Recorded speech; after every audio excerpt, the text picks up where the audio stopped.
नमस्कार दोस्तों, स्वागत है एक बार फिर से आप सबका आपके अपने चैनल स्काई स्पीक्स पर। तो आज हम बात करेंगे कि मीन लगन मीन राशि के जातकों के लिए आगामी दिसंबर का महीना जो आने वाला है कैसा रहेगा। आपका स्वास्थ्य, आपकी सेहत, आपका कारोबार, आपका धन, आपकी आर्थिक स्थिति, आपके खर्चे, आपकी संतान, आपका गृहस्थ जीवन, इन सभी विषयों पर बारी बारी से चर्चा करेंगे।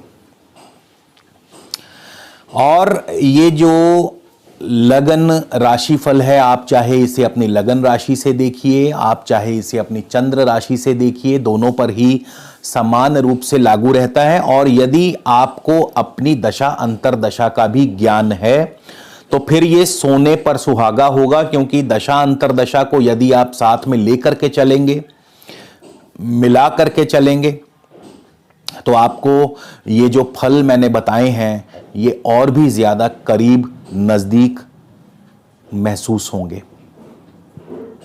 इसके अलावा यदि आप मुझसे निजी ज्योतिषीय परामर्श लेना चाहते हैं जिस पर कि शुल्क लागू है, तो निजी ज्योतिषीय परामर्श के लिए स्क्रीन पर मेरा व्हाट्सएप नंबर दिया है। पहले आप इस नंबर पर मैसेज भेजिए, परामर्श शुल्क की जानकारी मंगवाइए। मैसेज में आप मुझे लिख सकते हैं कि आप मुझसे परामर्श लेना चाहते हैं, कंसल्टेशन लेना चाहते हैं, तो हम आपको यहाँ से परामर्श शुल्क की जानकारी भेज देंगे। और अगर आपको ठीक लगे, उचित लगे, तो आप अपना अपॉइंटमेंट बुक करवा सकते हैं। तो चलिए सबसे पहले जान लेते हैं मीन लगन के जातकों के लिए, मीन राशि के जातकों के लिए दिसंबर में ग्रह चाल कैसी रहेगी। मंगल मीन राशि में ही रहेंगे। मंगल 24 दिसंबर को मेष राशि में प्रवेश कर जाएंगे। राहु तृतीय स्थान में है, वृषभ राशि में है। चंद्रमा पंचम भाव के स्वामी हैं। शुक्र तुला राशि में है। शुक्र 11 दिसंबर को तुला से वृश्चिक राशि यानी नवम भाव में प्रवेश करेंगे। और जहां पर केतु पहले से विराजमान है, सूर्य बुध भी वहां पर होंगे। सूर्य 15 दिसंबर को चले जाएंगे धनु राशि दशम भाव में। बुध 17 दिसंबर को धनु राशि दशम भाव में प्रवेश कर जाएंगे। बृहस्पति और शनि जो हैं ये अभी मकर राशि में ही रहेंगे पूरा महीना। तो शुरुआत करते हैं लगन के स्वामी से, बृहस्पति से, क्योंकि लगन आपके सेहत, आपके स्वास्थ्य को दर्शाता है, आपके संपूर्ण व्यक्तित्व को दर्शाता है। लगन आपके प्रयत्नों को दर्शाता है कि आपको आपके प्रयत्नों में कितनी सफलता मिलेगी अथवा नहीं मिलेगी। तो शुरुआत करेंगे बृहस्पति से। अब बृहस्पति जो है वो लाभ स्थान में है और बृहस्पति मकर राशि में है। तो कुछ चंद बेसिक बातें। बृहस्पति वायु ग्रह है, वायु तत्व है इनका। और मकर राशि जो है ये पृथ्वी तत्व राशि है। अग्नि पृथ्वी वायु जल, अग्नि पृथ्वी वायु जल, अग्नि अग्नि पृथ्वी, जी हाँ, पृथ्वी तत्व राशि है मकर राशि। और बृहस्पति वायु तत्व ग्रह है। वायु और पृथ्वी का जो मिलन है ये एक शुभ मिलन है। पृथ्वी वायु मंडल में ही फलती फूलती है, बिना वायु के पृथ्वी मर जाएगी। तो यहां पे बृहस्पति मकर राशि में बहुत ही बढ़िया शुभ फल प्रदान करेंगे। और बृहस्पति महीने के शुरुआत में अपने ही उपनक्षत्रा में रहेंगे, यानी 1 दिसंबर से 6 दिसंबर तक बृहस्पति स्वयं अपने ही उपनक्षत्रा में होंगे। तो बृहस्पति स्वयं अपना फल देंगे। बृहस्पति लाभ स्थान में है। जाहिर है आर्थिक धन लाभ अच्छा होगा। कारोबार से, नौकरी से, शेयर मार्केट से, आप जिस भी किसी व्यापार से जुड़े हैं तो वहां उत्तम धन लाभ करवाएंगे। खासकर क्योंकि हम बृहस्पति की बात कर रहे हैं तो दशा अंतरदशा भी अगर आपको इस समय वर्तमान में बृहस्पति की चल रही है, चाहे महादशा हो, चाहे अंतरदशा हो, चाहे प्रत्यंतर दशा हो, इससे आगे की दशा पर जाने की जरूरत नहीं है। तो महादशा, अंतरदशा और प्रत्यंतर दशा में यदि बृहस्पति हैं आपके इस समय वर्तमान में, तो क्योंकि बृहस्पति मकर राशि में है, बृहस्पति लाभ स्थान में है, उत्तम धन लाभ करवाएंगे, कारोबार अच्छा चलेगा, आर्थिक स्थिति और ज्यादा मजबूत होगी, नए मित्रों से मेल मिलाप होगा, नए मित्रों से धन लाभ हो सकता है, नए क्लाइंट्स जुड़ सकते हैं, भाई बंधुओं से, बड़े भाइयों से आपको सुख सहयोग मिलता रहेगा, लव लाइफ बहुत बढ़िया चलेगी। बृहस्पति लगन भाव के स्वामी हैं, लग्नेश का लाभ स्थान में जाना यह दर्शाता है कि आपको अपनी कोशिशों में, अपने प्रयत्नों में सफलता दिलवाएंगे, मिलेगी। मान सम्मान की वृद्धि होगी, आपके कार्य क्षेत्र का दायरा बढ़ सकता है, पद प्रतिष्ठा में वृद्धि हो सकती है, राजनीतिक सामाजिक, क्योंकि बृहस्पति राजनीति से जुड़े हैं और बृहस्पति चूंकि सामाजिक व धार्मिक कार्यों से जुड़े हैं, तो इन सभी क्षेत्रों में आपको सफलता दिलाते हैं, बढ़ चढ़ करके आप भाग लेंगे इन क्षेत्रों में। और लग्न स्थान जो है ये स्वास्थ्य का भी है, तो अगर आप अब तक बीमार थे तो स्वास्थ्य लाभ करवाते हैं। इसके अलावा बृहस्पति दशम भाव के भी स्वामी हैं, तो जाहिर है दशम भाव जो है नौकरी में तरक्की को दर्शाता है, कारोबार में तरक्की को दर्शाता है, कोशिशों में सफलता को दर्शाता है, आपके कार्यों की प्रशंसा होगी। तो ये सब फल जब तक बृहस्पति अपने उपनक्षत्र में है, यानी 1 दिसंबर से 6 दिसंबर।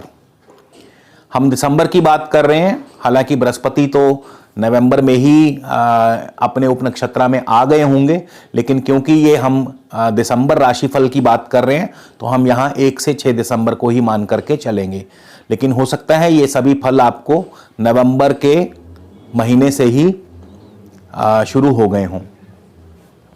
6 दिसंबर को बृहस्पति चले जाएंगे शनि के उपनक्षत्र में, तो शनि देव भी लाभ स्थान में है। जाहिर है लाभ तो होगा, लेकिन अब थोड़ा सा विलंब से होगा। अब जो लाभ एकदम सुगमता से अब तक हो रहा था, अब उसमें थोड़ा सा विलंब होना शुरू होगा और खर्च बढ़ने शुरू हो जाएंगे, क्योंकि शनि जो है 12वें स्थान के स्वामी हैं, तो खर्च बढ़ेंगे और थोड़ा सा स्वास्थ्य भी ढीला कर सकते हैं, क्योंकि 12वां स्थान जो है ये लगन से व्यय भाव पड़ता है, खर्चों के साथ साथ स्वास्थ्य की भी हानि करते हैं। 12वां स्थान विदेशों का है, तो विदेशों से व्यापार मिलने के आसार, विदेशों से कोई नया प्रोजेक्ट मिल सकता है, विदेशी कोई कार्य आपका जो रुका हुआ है वो संपन्न हो सकता है, आप विदेश यात्रा पर भी जाने के योग बन सकते हैं। तो 12वां स्थान जो है ये कुल मिलाकर के अच्छा, ये इसको शैया सुख भी कहा गया है। तो शनि जब 12वें स्थान के स्वामी बनते हैं तो कहीं ना कहीं नींद में खलल डालते हैं, तो हो सकता है किसी चिंता, किसी परेशानी की वजह से आपकी जो नींद है वो आप पूरी ना ले पाएं। तो नींद लेना बहुत ज़रूरी है, आपको इस दौरान अपनी नींद का खास ख्याल रखना होगा। 16 दिसंबर को बृहस्पति बुध के उपनक्षत्र में प्रवेश कर जाएंगे, तो बुध जो हैं वो नवम भाव में होंगे और बुध एक दिन बाद ही 17 तारीख को दशम भाव में प्रवेश कर जाएंगे। बुध का दशम भाव में जाना, हालांकि बुध धनु राशि में है और बुध की ये राशि मित्र राशि नहीं है, धनु राशि जो है बुध की मित्र राशि नहीं है, लेकिन क्योंकि फिर भी दशम भाव एक शुभ भाव है, तो कारोबार में सफलता, कारोबार में तरक्की, नौकरी में तरक्की, लेकिन कुछ अवरोध के बाद, कुछ अड़चनों के बाद। बुध क्योंकि चतुर्थ भाव के भी स्वामी है, तो जाहिर है आपको शिक्षा में सफलता दिलाते हैं, पढ़ाई में आप अव्वल रहेंगे, परिवार में खुशनुमा माहौल रहेगा, सुखद माहौल रहेगा और भूमि जायदाद आदि कार्यों में सफलता दिलाते हैं, वाहन सुख का योग दिलवा सकते हैं, नई भूमि भवन का योग दिलवा सकते हैं, कृषि आदि क्षेत्रों से अगर व्यापार से जुड़े हैं तो उसमें आपको सफलता मिल सकती है। इसके अलावा बुध सप्तम भाव के भी स्वामी बनते हैं, तो घर में मांगलिक कार्य संपन्न हो सकते हैं। अब जब मांगलिक कार्य की बात करता हूं तो सप्तम भाव से वैवाहिक कार्य भी देखे जाते हैं, तो हो सकता है आपका विवाहिक संबंधी कार्य संपन्न हो, विवाह संबंधी कोई कार्य आपका बन जाए। नया कारोबार, क्योंकि सप्तम भाव कारोबार का है, तो कारोबार में नए ऑर्डर्स मिल सकते हैं, कारोबार की तरक्की होगी, कारोबार अच्छा चलेगा। इसके पश्चात बृहस्पति 25 दिसंबर को चले जाएंगे केतु के उपनक्षत्रा में। केतु नवम भाव में है और नवम भाव जो है ये केतु यहाँ पे वृश्चिक राशि जल राशि में है और केतु स्वयं क्रूर ग्रह है, अग्नि ग्रह हैं, थोड़े से विस्फोटक हैं, लेकिन क्योंकि वृश्चिक जल राशि में है तो यहाँ पे थोड़े शांत रहेंगे।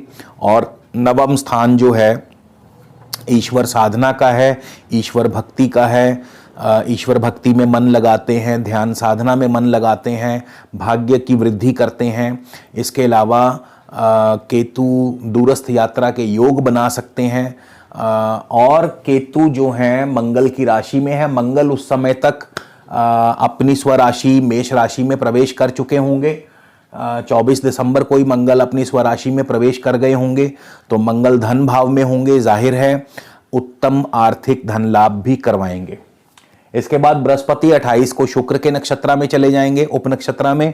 शुक्र भी उस समय तक नवम भाव में आ चुके होंगे और शुक्र नवम भाव में थोड़ा सा कारोबार को धीमा करते हैं।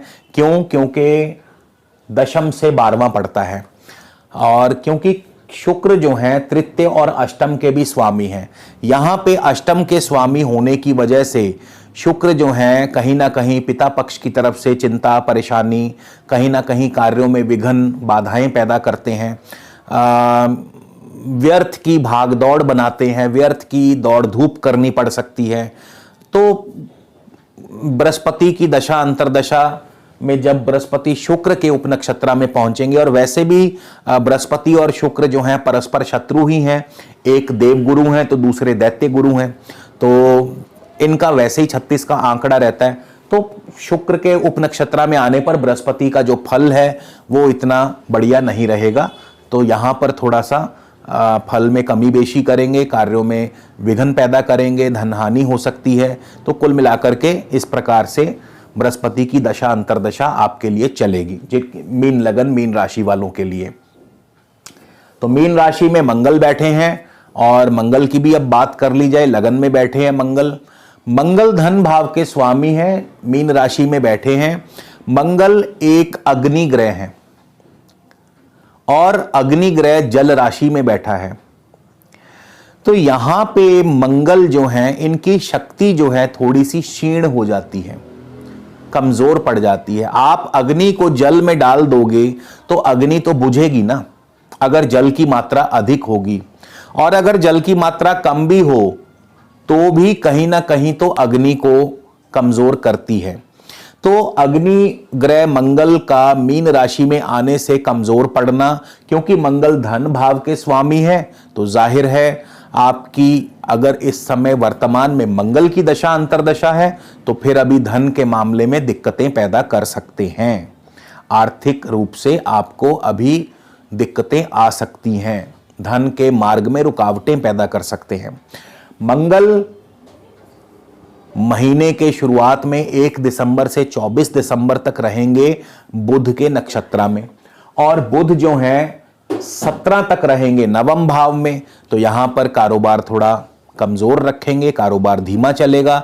लेकिन 17 दिसंबर को बुध चले जाएंगे दशम भाव में, और 17 दिसंबर से लेकर फिर 24 दिसंबर तक कारोबार आगे से बेहतर होगा, अच्छा होगा, क्योंकि मंगल मंगल जो है ये बुध के नक्षत्रा में है, और बुध जो है चतुर्थ भाव के भी स्वामी हैं। तो भूमि भवन जायदाद कृषि शिक्षा इन सब क्षेत्रों से लाभ करवाते हैं, लेकिन ये लाभ जो है ज्यादा महसूस होगा 17 दिसंबर के बाद, जब बुध दशम में चले जाएंगे।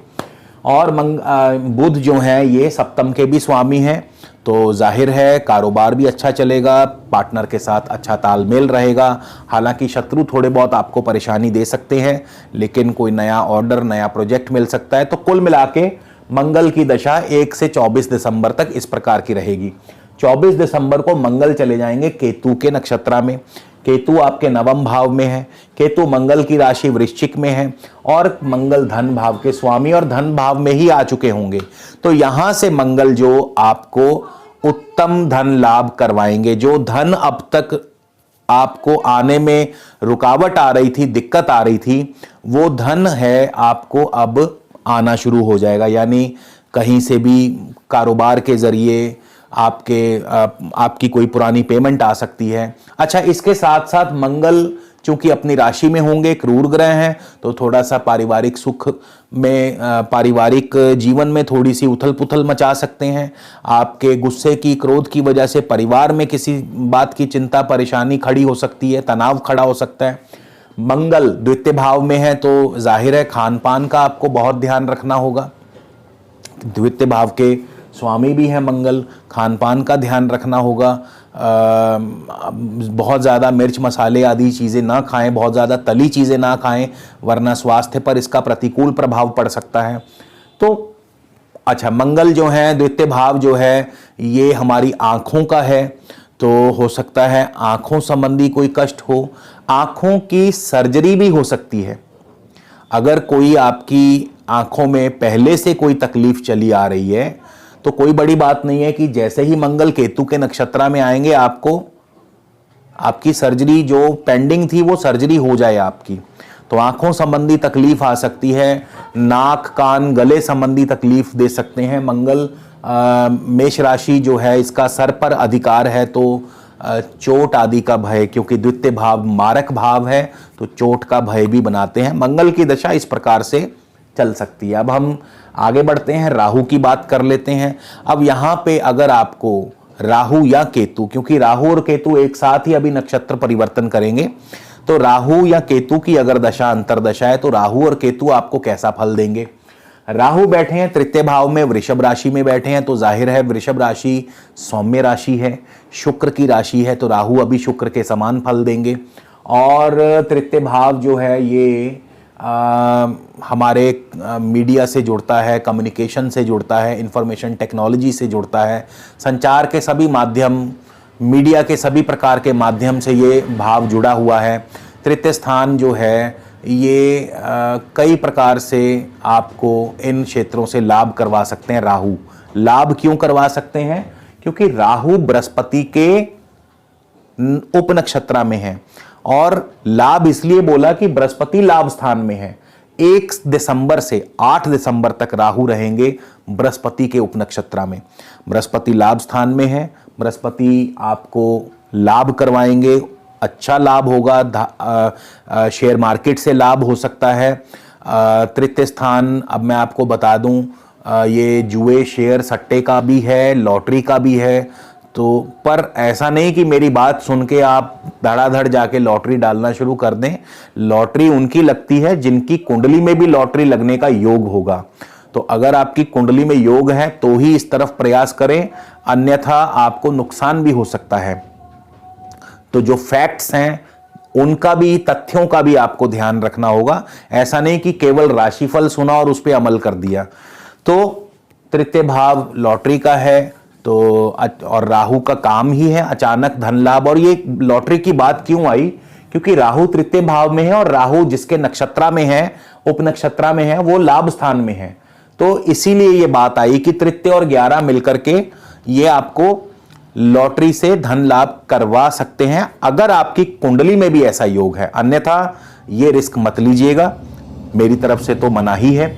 अच्छा, राहु आपका कोई भी सरकारी कार्य जो है अगर वो रुका हुआ है, फंसा हुआ है, वो पूरा कर देंगे। मान लीजिए अगर आपकी कोई फाइल है सरकारी दफ्तर में अटकी हुई है तो वो निकल जाएगी इस महीने पहले हफ्ते में। अगर आपने PR अप्लाई की है, आपने वीज़ा अप्लाई किया हुआ है, आपने कोई एक्सटेंशन अप्लाई की हुई है, तो वो एक्सटेंशन आपकी कारोबार संबंधी, नौकरी संबंधी मान्यता मिल जाएगी उसको। बृहस्पति लगन के स्वामी हैं, कोशिशों में, प्रयत्नों में सफलता दिलाते हैं, मान सम्मान की वृद्धि करवाते हैं, पद प्रतिष्ठा मिलेगा। बृहस्पति लाभ स्थान में है, उत्तम आर्थिक धन लाभ होगा, इच्छा पूर्ति करवाते हैं, मित्रों से मेल मिलाप, फिर बृहस्पति दशम भाव के भी स्वामी है, तो कारोबार में भी तरक्की होगी। तो राहु की दशा अंतरदशा 1 से 8 दिसंबर तक राहु बृहस्पति के उपनक्षत्र में है, तो बृहस्पति सरीखा फल देंगे। फिर राहु आ जाएंगे अपने ही उपनक्षत्र में। अब राहु अपने ही उपनक्षत्र में होंगे, राहु तृतीय भाव के स्वामी है, राहु शुक्र की राशि में है, शुक्र अष्टम भाव के स्वामी है और अष्टम भाव में होंगे। 11 से शुक्र नवम भाव में चले जाएंगे, तो यहां पर राहु जो हैं अब थोड़ा सा आपको परेशानी पैदा कर सकते हैं, दिक्कतें पैदा कर सकते हैं। तो पहला हफ्ता बहुत बढ़िया रहेगा, लेकिन 8 दिसंबर से राहु जैसे ही अपने उपनक्षत्र में प्रवेश करेंगे, और क्योंकि राहु शुक्र की राशि में है, शुक्र तृतीय भाव के स्वामी हैं, अष्टम भाव के स्वामी हैं, तो कार्यों में विघ्न पैदा करते हैं, कोशिशों में प्रयत्नों में असफलता दिलाते हैं, धन हानि के योग बना सकते हैं, यात्रा में असुविधा पैदा करते हैं, पिता पक्ष की तरफ से परेशानी, पैतृक संपदा मिलने के रास्ते में रुकावट पैदा कर सकते हैं। और तो और अगर आपकी कुंडली में भी बंधन योग बना हुआ है तो फिर बंधन में भी ले जा सकते हैं। बंधन योग, किसी ने पूछा था बंधन योग क्या होता है? बंधन योग यानी किसी को बांध देना, सीधे साधे लफ्जों में कहूं तो जेल यात्रा। लेकिन किनको,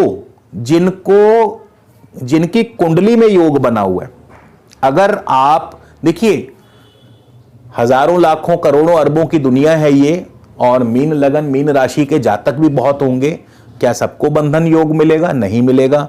तो बंधन योग किनको मिल सकता है? जिनकी कुंडली में ऐसा योग बना होगा। तो इस बात का भी खास ध्यान रखें। ऐसा मैंने क्यों कहा? क्योंकि तृतीय और अष्टम है और द्वादशे शनि की दृष्टि है शुक्र के ऊपर, इसलिए ऐसा मैंने कहा। 3, 8, 12 जब मिल जाए तो बंधन योग बन जाता है, बंधन योग पैदा होता है, बांध देना। और जरूरी नहीं कि, ऐसा भी होता है कई दफा व्यक्ति खुद को, अपने आप को एकाकीपन के लिए, अकेलेपन के लिए कहीं दूर पहाड़ों में चला जाता है। यात्रा भी तो है ना तृतीय भाव, तो पहाड़ों में चला जाता है। द्वादश भाव अपने आप को दुनिया से काट लेता है, किसी से बात ना करना, अकेले रहना। तो इस तरह की स्थिति भी आ सकती है। बंधन योग का अर्थ केवल यही नहीं है, बंधन योग अपने आप को बांध लेना, रिस्ट्रिक्ट कर लेना, किसी से ना मिलना। तो इस प्रकार की स्थिति भी राहु पैदा कर सकते हैं। लेकिन अगर कुंडली में भी ऐसा योग है तब, तो तथ्यों को हमेशा ध्यान रखें। बिल्कुल आंख मूंद कर राशिफल या गोचर फल पर विश्वास नहीं करना चाहिए, मैं स्वयं कह रहा हूं, क्योंकि ये केवल संभावनाएं होती हैं और बाकी तो आपके कर्म और आपकी कुंडली पर भी निर्भर करता है। चलिए आगे बढ़ते हैं। अब हम बात कर लेते हैं चतुर्थ भाव के स्वामी बुध की। तो क्योंकि चतुर्थ भाव से हम जमीन जायदाद के मामले देखते हैं, चतुर्थ भाव से पारिवारिक सुख भी देखा जाता है, चतुर्थ भाव से शिक्षा को भी देखा जाता है। तो बुध जो है दशम भाव में होंगे, और बुध जो है अभी पहला हफ्ता यानी 1 दिसंबर से 8 दिसंबर तक रहेंगे शनि के नक्षत्र में। और शनि जो है लाभ स्थान में है, शनि 12वें के स्वामी हैं।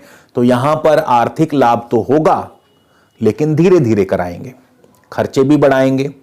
और 12वां स्थान जो है खर्चों का है, 12वां स्थान स्वास्थ्य की हानि भी करता है। तो जिनको बुध की दशा अंतरदशा चल रही है, अब उनकी बात कर रहा हूं। तो लाभ स्थान, व्यापार से लाभ, नौकरी में लाभ, कारोबार में लाभ, तरक्की, मित्रों से लाभ, मित्रों से मेल मिलाप, लव लाइफ बढ़िया चलेगी। 12वां स्थान लाभ के साथ साथ खर्च भी बढ़ा देगा, पैसा आएगा तो खर्च भी होगा, निवेश बढ़ेगा, कारोबार में निवेश हो सकता है, सैर सपाटे पर निवेश हो सकता है, विदेश जाने पर निवेश हो सकता है, आपके विदेशों से व्यापार मिल सकता है, आपको नया ऑर्डर मिल सकता है। और साथ ही साथ स्वास्थ्य का ध्यान रखना भी जरूरी है। बुध अपने ही नक्षत्र में प्रवेश करेंगे 8 दिसंबर को, और बुध होंगे नवम भाव में उस समय। नवम भाव के स्वामी बुध चौथे और 7वें के भी स्वामी हैं। तो नवम भाव जो है, क्योंकि बुध अपने ही नक्षत्र में है और बुध अभी 9 से 17 दिसंबर तक रहेंगे नवम भाव में, तो जाहिर है अभी कारोबार धीमा चलेगा, क्योंकि नवम भाव जो है ये 10वें से 12वां पड़ता है, 10वें से व्यय में पड़ता है। और कारोबार धीमा चलेगा, कारोबार में परिवर्तन हो सकता है। लेकिन जिनका कारोबार विदेशों से जुड़ा है उनके लिए बढ़िया रहेगा। जिनका कारोबार धार्मिक संस्थाओं से जुड़ा है, धार्मिक कार्यों से जुड़ा है, उनका कारोबार बढ़िया रहेगा। पिता पक्ष की तरफ से आपके कार्य बनेंगे, जैसे कि पिता का पूरा सहयोग मिलता रहेगा, पिता से संबंधी कार्य संपन्न होंगे, पिता से कुछ मिलने वाला है तो वो मिल जाएगा, क्योंकि चतुर्थ भाव के स्वामी है। तो यहां पे अगर पैतृक संपदा की बात भी करें तो हो सकता है पैतृक संपदा मिल जाए, अनुकूल दशा अंतरदशा भी हो अगर आपकी। और बुध जो है सप्तम भाव के स्वामी है, तो कारोबार day to day, daily routine वाला कारोबार भी कई तरह के होते हैं। एक कारोबार होता है जो आप पूरा महीना काम करते हैं, 2 महीने काम करते हैं, तब जाके एक प्रोजेक्ट पूरा होता है। एक होता है रोजमर्रा डे टू डे लाइफ, जैसे हम ग्रोसरी होगी। तो जो डे टू डे वाले कारोबार हैं वो ठीक ठाक चलेंगे, विरोधी परेशान करते रहेंगे, पार्टनर के साथ तालमेल ठीक ठाक रहेगा, कभी नोक झोंक भी हो सकती है और कभी आपस में तालमेल बढ़िया भी रहेगा। बुध 17 को केतु के नक्षत्र में प्रवेश करेंगे। केतु नवम भाव में है, मंगल की राशि में, मंगल लगन स्थान में है। तो यहां पर आपके अंदर क्रोध का थोड़ा सा आपको काबू रखना जरूरी होगा। गुस्से पर काबू रखें, क्योंकि कई दफा गुस्से की वजह से कार्य जो हैं वो बिगड़ सकते हैं। और केतु नवम भाव में है तो ईश्वर भक्ति, ईश्वर साधना में मन लगाते हैं। और इसके अलावा यात्रा आदि में आप जा सकते हैं, यात्रा आदि का योग बन सकता है, धार्मिक कार्यों में रुचि बढ़ सकती है। बुध 25 को चले जाएंगे शुक्र के नक्षत्र में। शुक्र भी नवम भाव में है, तृतीय और अष्टम भाव के स्वामी है। तो यहाँ पे भी एक बार फिर कारोबार में दिक्कतें, परेशानी पैदा कर सकते हैं जिनको बुध की दशा अंतरदशा है। इसके बाद हम बात कर लें पंचम स्थान की। चंद्रमा पंचम भाव के स्वामी है, पंचमेश है चंद्रमा। तो जिनको चंद्रमा की दशा अंतरदशा है तो सबसे पहले तो संतान प्राप्ति, संतान वृद्धि के योग बन सकते हैं। और इसके अलावा शेयर मार्केट से अच्छा धन लाभ होगा, लव लाइफ बढ़िया चलेगी। यदि आप कला से जुड़े हैं, आर्ट से जुड़े हैं, कल्चर से जुड़े हैं, साहित्य क्षेत्रों से जुड़े हैं, मनोरंजन आदि के कार्यों से जुड़े हैं, स्पोर्ट्स से जुड़े हैं, तो आपके लिए चंद्रमा जो है शुभ फल प्रदान करेंगे।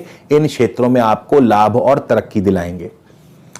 नौकरी की बात कर ले, नौकरी छठे भाव के स्वामी जो हैं वो सूर्य हैं, और सूर्य भी दशम भाव में बैठे हैं। बहुत बढ़िया, दशम भाव शुभ भाव है। हालांकि पहले 15 तारीख तक सूर्य नवम भाव में रहेंगे, उसके पश्चात सूर्य 15 दिसंबर को दशम भाव में प्रवेश कर जाएंगे। और ये दोनों ही मित्र राशि हैं, लेकिन जो पहली राशि वृश्चिक है वो जल राशि है और सूर्य अग्नि ग्रह। तो अग्नि ग्रह का जल राशि में जाना थोड़ा सा सूर्य के तेज को थोड़ा कम करता है। लेकिन सूर्य तो ऐसे हैं कि पूरी पृथ्वी का जल सुखा दें, तो सूर्य को ज्यादा कोई फर्क पड़ने वाला नहीं है। नवम भाव में सूर्य जो हैं क्या फल देंगे, और दशम भाव में सबसे पहले तो नक्षत्रों की बात कर लें। सूर्य बुध के नक्षत्र में होंगे, और बुध जो है नवम भाव के स्वामी है, नवम भाव में होंगे। उस समय वर्तमान में पिता की तरक्की होगी। नवम भाव जो है, अभी बहुत से लोग कहेंगे कि पिता का भाव दशम भाव है। जी नहीं, बिल्कुल नहीं, पिता का भाव नवम भाव है। माता का भाव चौथा है, लेकिन पिता का भाव नवम है। तो पिता की तरक्की होगी, पिता की उन्नति होगी, पिता से सुख सहयोग मिलेगा, पिता से धन लाभ हो सकता है किसी भी रूप में। और आपका अपना कारोबार धीमा रह सकता है, आपके अपने कारोबार में परिवर्तन हो सकता है। जिनको भी सूर्य की दशा अंतरदशा चल रही है उनकी बात कर रहा हूं। अब भूल जाइए कि सूर्य नवम में है कि दशम में है, भाग्य में है कि राज्य में है। फल तो अपने नक्षत्र स्वामी के अनुसार ही देंगे। फिर 15 को चले जाएंगे सूर्य केतु के नक्षत्र में। केतु भी नवम भाव में है और मंगल की राशि मंगल लगन भाव में होंगे। यहां पर भी कुछ खास सहयोग नहीं मिल पाएगा, सिवाय इसके कि बस थोड़ा सा मन के अंदर जोश ऊर्जा पैदा कर सकते हैं, थोड़ा सा आपके प्रयत्नों में थोड़ी तेजी ला सकते हैं, लेकिन ज़्यादा कुछ नहीं। हाँ, नवम भाव जिनका विदेशी व्यापार है, इंपोर्ट एक्सपोर्ट से जुड़ा कारोबार है, या जो अपने पिता के अधीन कार्य करते हैं। अब देखिए यहां पे बहुत जरूरी है समझना कि आप इंडिपेंडेंट कारोबार करते हैं या पिता के साथ करते हैं। तो अगर आप पिता के साथ जुड़े हैं, पिता के अधीन हैं, पिता की छत्र छाया में हैं, तो फिर आपको चिंता करने वाली कोई बात नहीं है, फिर कारोबार पे कोई दिक्कत आने वाली नहीं है। कारोबार कोई धीमा नहीं, बढ़िया ही चलेगा, क्योंकि यहां पे पिता के स्टार्स जो हैं वो आपको आगे ले जाएंगे। इसके पश्चात सूर्य 28 को चले जाएंगे शुक्र के नक्षत्र में। शुक्र नवम भाव में होंगे, तृतीय और अष्टम भाव के स्वामी हैं शुक्र, तो यात्रा में असुविधा पैदा करते हैं, धन हानि हो सकती है, आपको स्वास्थ्य की हानि हो सकती है, चोट आदि का भय बन सकता है। तो कुल मिलाकर के शुक्र जो हैं इस प्रकार के फल देंगे सूर्य की दशा अंतरदशा में। अब हम बात कर लें शुक्र पर ही आ जाएं। शुक्र जो है अष्टमेश हैं, अष्टम भाव में है, और 11 दिसंबर को शुक्र भी भाग्य भाव में चले जाएंगे।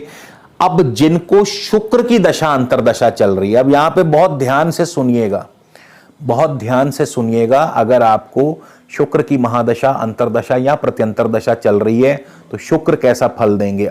अब यहां पे ये मत देखिए कि शुक्र अष्टम भाव में है, ये देखिए कि शुक्र किसके नक्षत्र में है। यही है गेम चेंजिंग। शुक्र 3 दिसंबर से 13 दिसंबर तक रहेंगे बृहस्पति के उप नक्षत्र में, नक्षत्र में।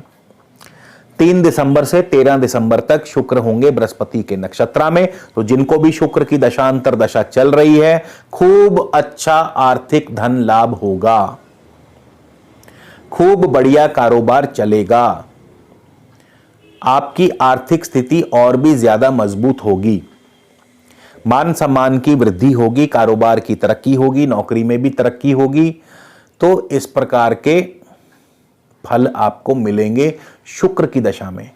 भले ही शुक्र अष्टम में हो, भले ही शुक्र अष्टम के स्वामी हो, लेकिन नक्षत्र के रूप में या इस समय शुक्र जो है वो एक शुभ नक्षत्र से संचार कर रहे हैं, शुभ नक्षत्र से गुजर रहे हैं।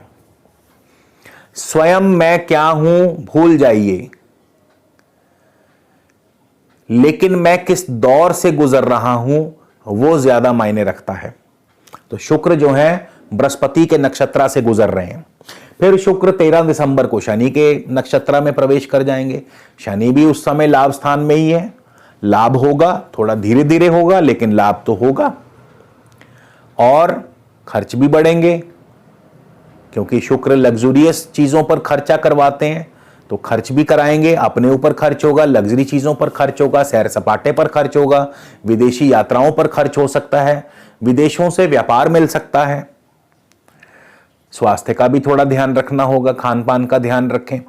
फिर शुक्र चले जाएंगे 24 को बुध के नक्षत्र में। अब बुध भी तब तक दशम भाव में आ चुके होंगे, तो जाहिर है कारोबार में तरक्की, नौकरी में तरक्की, प्रमोशन।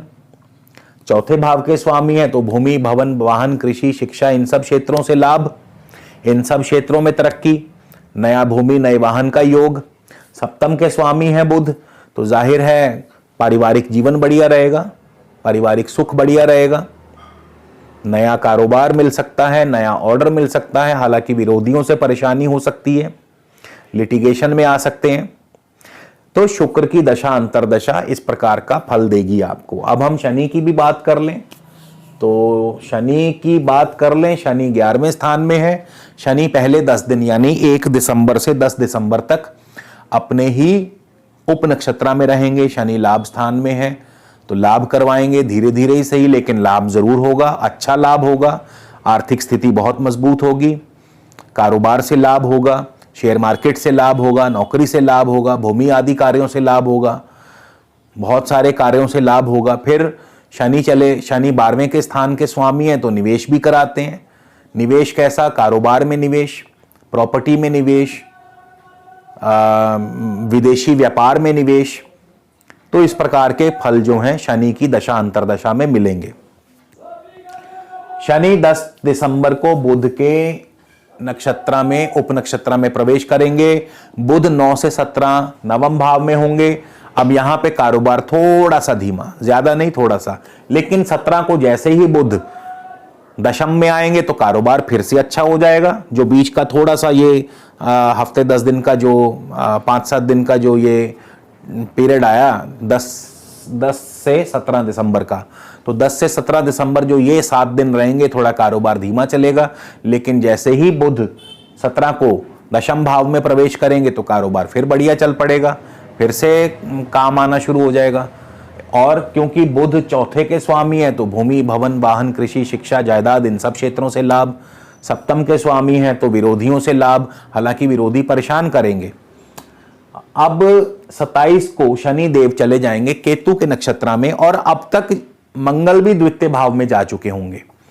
27 को केतु के नक्षत्र में होंगे, केतु नवम भाव में है, वृश्चिक राशि में है, मंगल उसके स्वामी, मंगल धन भाव में है, तो उत्तम धन लाभ करवाएंगे विदेशों से, यात्राओं से, धार्मिक कार्यों से, राजनीतिक कार्यों से, सामाजिक कार्यों से उत्तम धन लाभ।